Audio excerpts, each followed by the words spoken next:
الحمد لله وكفى وسلام على عباده الذين اصطفى أما بعد فأعوذ بالله من الشيطان الرجيم بسم الله الرحمن الرحيم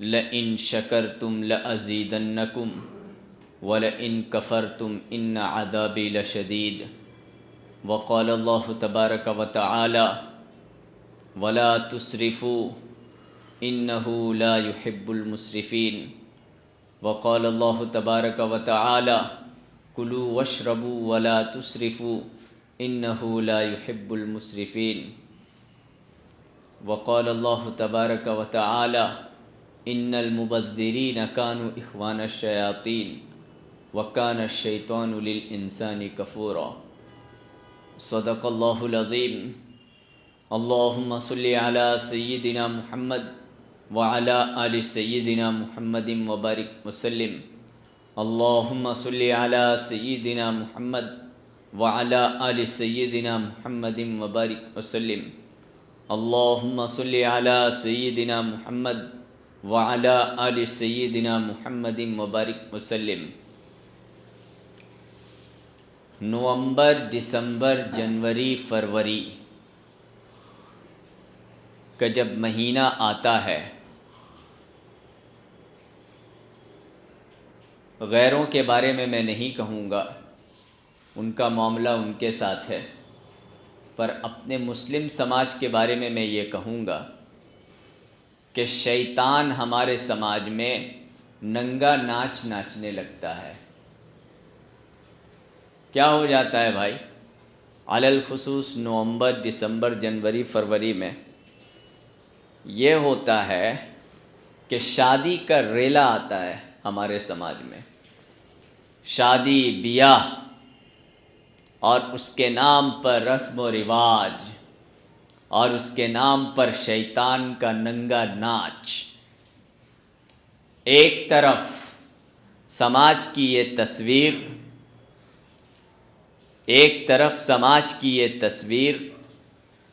اگر میں کسی باشعور باعقل مند آدمی کے سامنے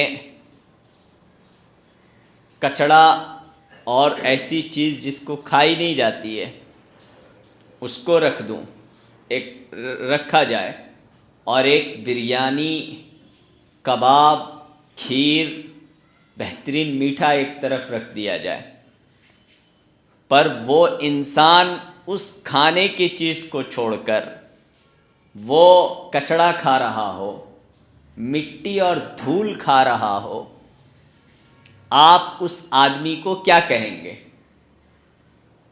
یہی نہ کہیں گے کہ اس کا دماغی سنتولن بگڑ گیا ہے، یہ چھٹیا گیا ہے، یہ پاگل ہو گیا ہے، اس کو لے جاؤ اور اس کا علاج کراؤ۔ اور خود کھا بھی رہا ہے کچڑا اور دوسروں کو کھانے کی ترغیب بھی دے رہا ہے۔ اگر وہ اس کے گھر والے کچڑا نہیں کھا رہے ہیں یا اس کے سماج والے کچڑا نہیں کھا رہے ہیں تو ان کو مار رہا ہے، ڈانٹ رہا ہے، گالی دے رہا ہے، پریشر دے رہا ہے، دباؤ ڈال رہا ہے۔ تو اب ایسے آدمی کو آپ کیا کریں گے؟ اگر اس کا انفرادی معاملہ ہے تو اس کو ہسپتال میں لے جائیں گے۔ اگر وہ اجتماعی طور پر یہ حرکتیں کر رہا ہے اور اس کام کے کرنے پر دوسروں کو بھی مجبور کر رہا ہے اور وہ لوگوں کو پریشان کیے ہوئے ہے، قابو میں نہیں آ رہا ہے، تو ایسے آدمی کو کیا کریں گے آپ؟ بتائیے نا، کیا کریں گے؟ کیس کریں گے؟ جیل میں ڈلوائیں گے؟ یا اس کو باندھ بوندھ کر رکھ دیں گے؟ اور آخری درجہ یہ ہے کہ اس انسان کو اس دنیا میں رہنے کا حق ہی نہیں ہوگا کہ کھانے کی چیز کو چھوڑ کر کچڑا کھا رہا ہے، کھانے کی چیز کو چھوڑ کر کچڑا کھانے پر لوگوں کو مجبور کر رہا ہے۔ اور یہی کچھ شکل، یہی کچھ صورت ہمارے مسلم سماج کی بنی ہوئی ہے عزیزان ملت، کہ ایک طرف مسلمانوں کی یہ قسمہ پرسی، ایک طرف یہ انلیگل بلڈنگوں کی قطار، ایک طرف سود میں ملوث لوگ، ایک طرف غریبی سے جوجھ رہے لوگ، تو پیسہ کہاں خرچ ہونا چاہیے؟ پیسہ تو یہاں خرچ ہونا چاہیے تھا۔ ایک طرف ایک 10 لوگ 100 اسکوائر فٹ کے گھر میں رہنے پر مجبور ہے، اور ایک طرف سماج کے پاس 4 لوگ رہتے ہیں۔ کہاں رہتے ہیں؟ پوری بلڈنگ میں رہتے ہیں۔ صرف بلڈنگ نہیں ہے، ان کے زمین و جائیداد بہار میں، یو پی میں بڑی تعداد میں ان 4 لوگوں کے یہ زمین و جائیداد ہے۔ اتنے زمین و جائیداد ہے کہ ایک صاحب مجھے لے گئے، چلیے محرم کا موقع ہے، آپ تھوڑا وہاں بیان وان کرنا ہے، بہار لے گئے۔ گیا میں تو اب وہ مجھے اپنے باپ دادا کی زمین دکھانے کے لیے نکلے کھیت میں فجر پڑھ کر، بولے چلیے تفریح بھی ہو جائے گی، صبح کی تفریح بھی ہو جائے گی۔ پتہ چلا کہ ان کے جو رکھوالے تھے، واچ مین جو تھے، ان کو پتا ہے کہ ان کے باپ دادا کی زمین کہاں ہے۔ جاتے جاتے جاتے جاتے تھک گیا میں، بالکل تھک گیا، وہ بھی تھک گیا، اور اس کو معلوم ہی نہیں کہ یہ میری زمین ہے، اور سب قیمتی زمین ہے، ایسا نہیں کہ نارمل زمین تھی۔ تھک گیا میں۔ تو ایک طرف ہمارے لوگوں کا یہ حال ہے، زمینوں کی زمینیں، پلاٹوں پر پلاٹیں، فلیٹ پر فلیٹ، بنگلو پر بنگلو، جس پر رہنے والا کوئی نہیں، اور ایک طرف 100 اسکوائر فٹ میں 10 لوگ، 12 لوگ، کچن بھی اسی میں، باتھ روم بھی اسی میں، بہو بھی اسی میں، ساس بھی اسی میں، سسر بھی اسی میں۔ یہ ہے تصویر ہمارے سماج کی۔ یہ کیا اس سماج میں آپ کو کیا لگتا ہے کہ شیطان ننگا ناچنا ناچتا ہوگا؟ اس سماج میں شیطان کہے نہیں لگاتا ہوگا؟ اس سماج میں باطل جو شیطان کے چیلے ہیں وہ تالی نہیں مارتے ہوں گے؟ وہ کھلی اور مذاق نہیں اڑاتے ہوں گے؟ اگر ان سے کہہ دیا جائے کہ بابو ارے اتنی فلیٹیں ہیں تمہاری، ایک فلیٹ دلا دو یار، ارے 200 400 500 1000 روپیہ لے جائیے نا، یہ فلیٹ کیا دلا دیں؟ کلیجے منہ کو آ جائیں گے۔ ارے فلاں سود میں ملوث ہے یار، 1 لاکھ 2 لاکھ 3 لاکھ روپیہ، بیچارہ پریشان ہو گیا، اس کو دلا دو یار۔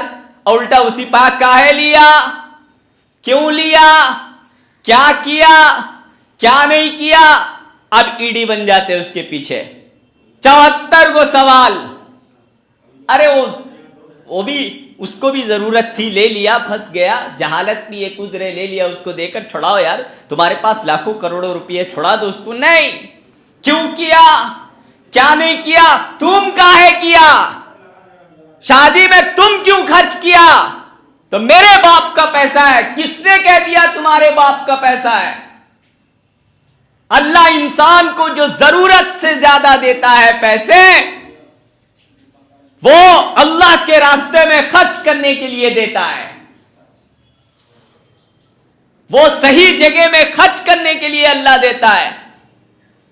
تم نے کیسے سمجھ لیا کہ یہ میرے باپ کا پیسہ ہے کہ شادی میں 20 لاکھ روپئے 50 لاکھ روپئے میں خرچ کر ڈالوں گا، پلاٹوں پر پلاٹ لے لوں گا، ایسے پلاٹ جہاں پر مجھے جانے کی زندگی پر ٹائم نہیں ہے، ایسے فلیٹ اور بنگلو، اور اس پر ایسے ڈیزائن جہاں پر سال میں 1 مرتبہ رہنے کی بھی فرصت نہیں ملتی ہے۔ واہ! تو شیطان اس سماج میں ننگا ناچ نہیں ناچے گا تو کیا ہوگا؟ تو میں یہی کہہ رہا ہوں، ایک بندہ کچڑے کا سامان رکھا ہوا ہے اس کو کھا رہا ہے، اچھے سامان رکھا ہوا ہے کھانے کی اس کو نہیں کھا رہا ہے، تو پیسے اس کو خرچ کرنا چاہیے تھا کہاں پر؟ یہاں پر خرچ کرنا چاہیے تھا، وہاں نہیں کر رہا ہے۔ کہاں پر خرچ کر رہا ہے؟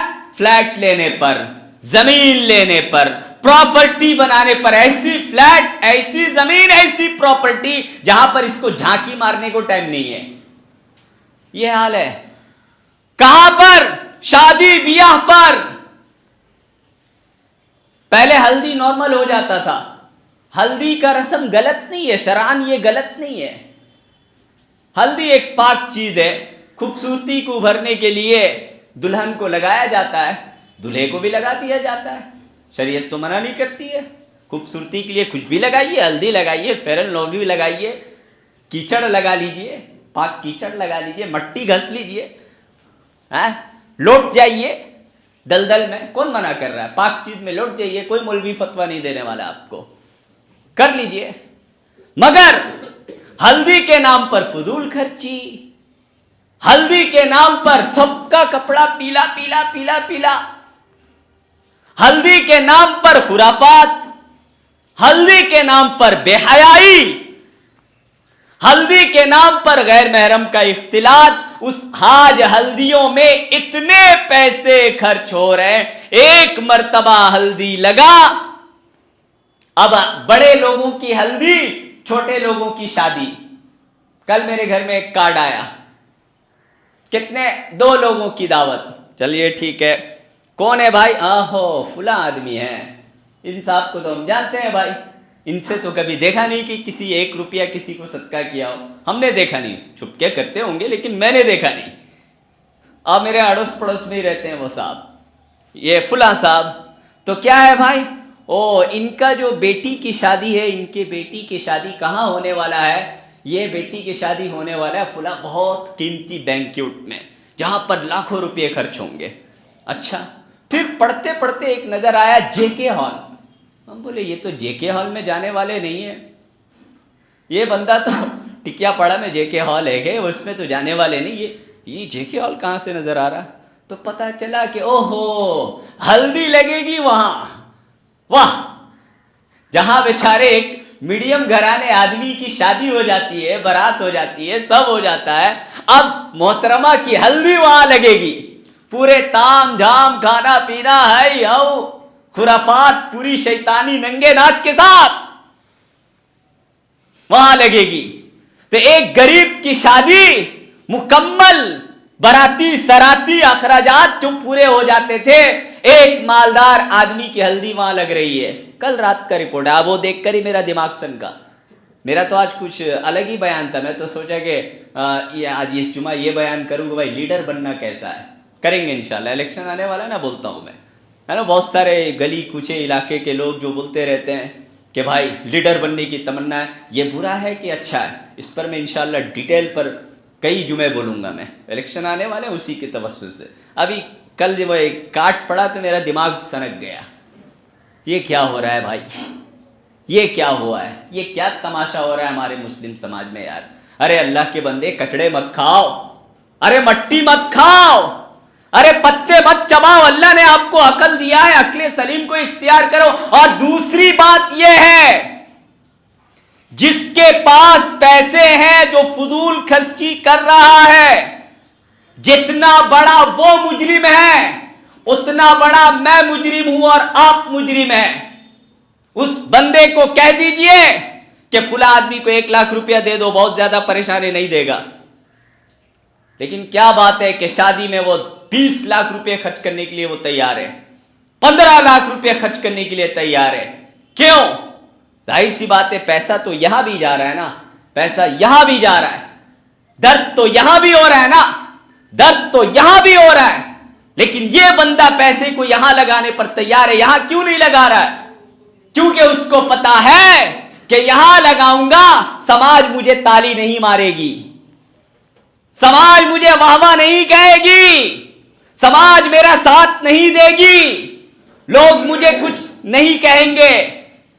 ہاں لیکن اگر میں یہاں پر خرچ کر دیا تو سماج تالی مارے گی, سماج واہ واہ کہے گی. کوئی تانا نہیں مارے گا, نہ سمدھی تانا مارے گا, نہ بیٹا تانا مارے گا, نہ خالہ تانا مارے گی, نہ پھوپھو تانا مارے گی, نہ ماما تانا ماریں گے, نہ محلے والے تانا ماریں گے, نہ سماج کے لوگ تانا ماریں گے.